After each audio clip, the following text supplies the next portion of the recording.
Hello, you wonderful people, and welcome to another episode of Not Too Comic Book. This mega show we're talking about TV shows that are adaptations of comic books. For today's episode, I'm going to talk about Dandadan Season 1, Episode 7. A great episode. A lot of really interesting things went down in this episode, so let's break it down. Jesus Christ, this episode was so heartbreaking. I mean, basically the back half of this episode is just depressing. And I guess I should have expected. I mean, when you think about like the location-based spirit situation of why Turbo Granny was there in the first place, it's like, right, these are girls that were ravaged and cut to pieces and left alone. Knowing that, I was like, that should have been the key sign of like how dark this story can be. Like, I knew like we were going to get some backstory this episode. I thought it would more so revolve around Ira and maybe Acrobatic Silky. Did not expect us to get the full background to Acrobatic Silky and it to be as heartbreaking as it is. I literally need to watch something uplifting after this. I mean, there's a beautiful silver lining to it, but it's still mega depressing. It's like, that is heartbreaking. But anyway, we're picking up where the last episode left off, and we had that intro, no context of what it was, but you had a feeling like it had to be Acrobatic Silky, because like the scene cut from her as a human to like hard cut to her as Acrobatic Silky, and she's after Ira. She's like, if I can't have you, basically I will gobble you up so that you will mix together. I'll devour your flesh. That way we'll always be together. So Momo and Okarun, Ken, are running off of Ira trying to protect her, and Acrobatic Silky is going all over the place because of the flames. Her hair is very frizzy and froey, and so like it's being spread all over the place because she's running all over the place chasing after Ken. Because the place is so obstacle, like the way it's laid out and everything, Ken doesn't have enough real estate to run around at turbo speed, so he's running at a fast enough speed carrying Ira, but Silky is like all over him, like traveling all over the place. But because of this, her hair gets tangled up because she's able to like, there's like individual threads, but also large clunks that are just like stuck all over the place because everything got encapsulated in her hair. And Momo tries to hold her legs down. She tells Okarun to attack, but it's like, wait, he's like, every time I've ever fought, it's never been with the intention of attacking. Like what I did against the sumo alien, that was kind of a self-defense thing of like, I was just kind of in fight or flight mode. And even against the location-based spirit in Turbo Granny, I was just running. So I've never actually actively gone into attack mode. But in this moment, he does. He uses one of his full throttles and he torpedoes into her, and it was like epic. But Turbo Granny's like, is that really all you can do with my power? So it's like, what? I mean, we saw Turbo Granny, like what she's capable of, how much of what she did, and even then we only saw bits and pieces of it. We don't know how much of that is what Ken can do. I doubt he could reach her top speeds or anything, because it's hard to say if she ever went top speed when she was facing off against any of them. Like we never probably ever got to see her go full throttle. I know, but I said full throttle for fun, for shits and giggles. But either way, and then but she's knocked out because it burned up most of her spiritual energy. That attack, she's not going to be getting up anytime soon. But we find out that Ira is dead. Most of her spiritual energy was absorbed by Acrobatic Silky in that moment. Luckily, Momo's got her psychic powers and Ken has Turbo Granny's powers, and they protected her, but a normal human would die from that situation.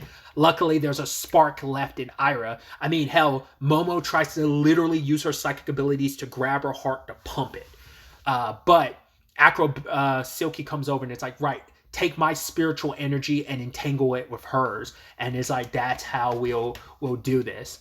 And so it's like, how do we know you won't betray us? And Acrobatic Silky breaks her own jaw. It's like, this way I can't eat her. And afterwards, if you still don't trust me, you could take this steel beam and crush my head.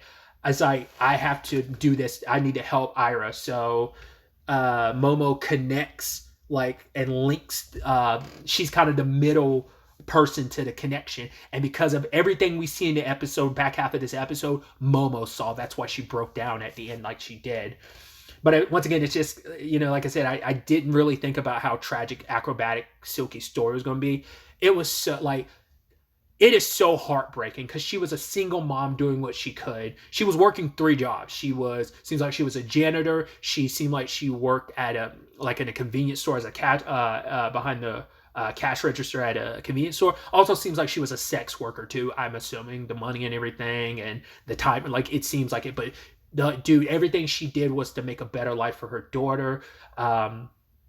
That acrobatic elements come from. Maybe like she was just very acrobatic in her own life and she passed that on to her daughter and was teaching her, or maybe her daughter was, I'm assuming she taught her daughter. I don't think her daughter probably took any classes, at least not from what we saw, but like that section of this episode could be like a one shot, like short, like that could be an animated short film. That was so beautifully done and beautifully animated and so beautiful. Like a mom just doing everything she can to make ends meet to take care of her daughter. The moment we saw her walk past the dress, you're like, that's where the dress comes from. She couldn't remember her daughter, but on some psychological level, like on some deep subconscious level, she remembered enough that that's why when she manifested herself the way she did, like it manifested her yokai form, her spirit form has that dress on because like, she doesn't know the significance of it, but it's still there ingrained in her somewhere. And then we just have that tragedy at the end where it seems like basically I guess she owed people money and they came and like they beat her up, they tossed her into some glass of her door and it cut her up deep, and they took her daughter. She was desperate, she ran after her daughter but never caught up and died. You're like legitimately, fuck. That is so heartbreaking. She died never getting to see her daughter again. And then you have that so beautifully animated but so heartbreaking scene of her like kind of like her toes touching down and her dancing, like she can't remember. Because we don't know how long ago that was. Like maybe that was around the same time Ira saw her as a little girl. Who knows? So like her daughter and Ira might be around the same age. That's all we'll really ever potentially know. Who knows if we will ever get an answer to that? Because we don't know whatever happened to her daughter. Her daughter could have easily gotten sold off into something horrendous. Who knows if this story will ever cover that? Because that's the thing. They don't know her name. They don't know like acrobatic Silky because like she lost a lot of who she was. She forgot so much. I mean, that's the sad thing about being a spirit. It's like when you're in that state, you eventually, a lot of who you were, especially when you have such a tragic situation for her background. I think that trauma and everything like makes you lose who you were. And she was just traveling around lost, and Ira found her and called her mommy, but was like, as I figured last episode, I was like, right, you just saw her thinking she was your mom because I guess her mom died, and her mom had recently died, and her dad's explaining, like, no, you'll see your mommy again. It's just she's gonna be gone for a very long time. So you need to be the best person possible so that when you reunited with your mom, she could see how much of a good girl you are. It's like, damn. I don't know if that plays into why she became the way she did. I don't know if that's what why she has a complex that she does, because she on some level like believes herself to be like, right, like this is how I make my mom proud by being like the best person, the person that is such a light to everyone. Or is it just like that maybe that instilled something in her, that trauma of losing her mom, maybe growing up, finding out the truth about what happened. It's like, right, my dad spun the story about I'll be reunited with my mom and that she'll be back. And it's like, maybe who knows what happened in between then and now that kind of warped Ira to have like this very twisted, like, overinflated sense of self. But seeing Ira, she's like, right, I remember now, my daughter, Ira's my daughter, and ends up transforming herself because it's like, I'll become this monster. Kind of exactly like what Ken said when Momo was getting attacked in episode 1. It's like, right, the one person that was like a friend to him when no one else reached out to him, not even the aliens he pleaded with. It's like, fine, I don't care what it takes. I'll become a monster if it means protecting you. So once again, I guess that's going to be a major theme this season, because this series maybe, because we saw Ken was willing to do that. Turbo Granny's kind of a monster in her own right, but also she protects and looks after those souls of girls that were kind of, ravaged and taken advantage of and left for dead. And it's even tragic hearing Turbo Granny be so dismissive, because that's the thing, like, she can be sympathetic in some capacities, as we can see, like she can be good-natured, but also she can be very dismissive, because at the end of the day, she's like, you're a nobody. And that's what makes that even sadder, because it's like, as I brought up, no one will ever, we as the audience don't even know Acrobat Silky's real name, and we never will. And that whole notion of she's kind of a nobody, it's like, it's sadly true because she's a faceless person. Because Momo, Ken, and not even TurboGrafx, none of them have answers to who she is. Because I doubt she even remembers her own name after all this time. You know, she's lost so much. And so Momo breaks down saying like, right, leave her alone. It's going to be okay. And Ira wakes up, but Acrobatic Silky is breaking down because her spiritual energy was her life force. And it's like she gave all that to save Ira. And without it, she'll die. But because there's no peaceful afterlife for her in this state. Like, it's kind of that thing of you kind of have to, like, because like all spirits are that. They are usually bound on earth because they have unfinished business that keeps them here. And without solving that, without like relieving the heaviness on her heart, she'll disappear into the void. And ultimately, everyone will forget her. And it's just like, damn it. But Ira hears all this and she runs over and hugs her because I'm sure there's a thing of she feels bad for Acrobatic Silky even knowing like, right, you saved my life. I don't know, maybe what Momo saw, maybe I'd like to hope and believe that Ira saw it too. And now it's like, right, I know. And she says all the things she needs to say to Acrobatic Silky because it's like what her daughter would say to her. But also I think on some level, it's also like what Ira would probably want to say to her mom. So it's like a cathartic moment for both of them.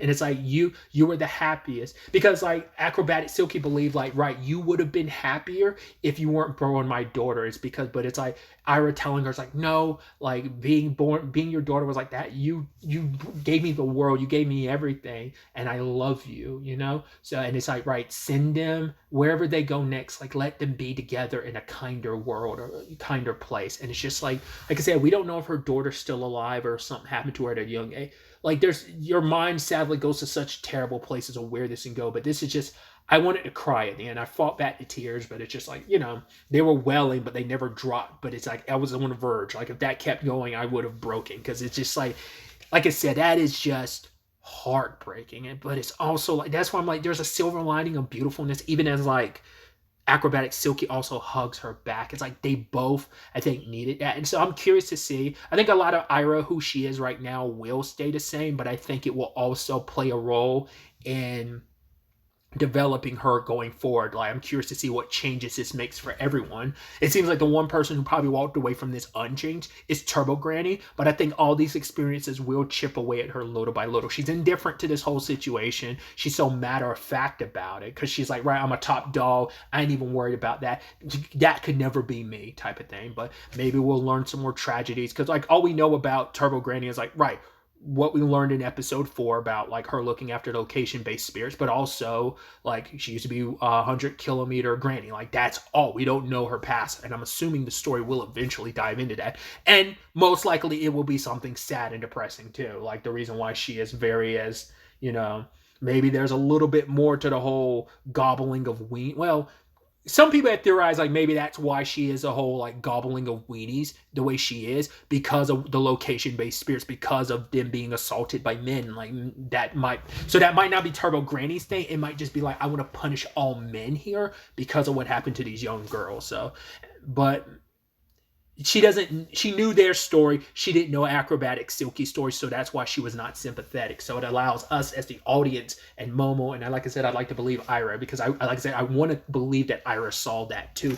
like Momo did. But whatever the case may be, I just hope that, like Ira said, that Silky and her daughter are somewhere together, that they are able to be together again forever, never being separated again. So I need to stop myself, because like I'm already wanting to cry right now, and I'm trying not to. I can feel it welling up, and I'm like, no. But yeah, that's all I can and we can hope for. Like, we'll never know for sure, because even Ira and them will never know for sure, but they can hope and pray that that's what, that they did find a kinder world, or a kinder place, plane of existence after all of this, So yeah, I'm really interested to see where the next episode ultimately ends up taking us going forward with all of this.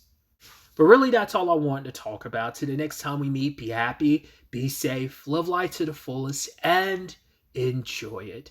Good day, and Goodbye.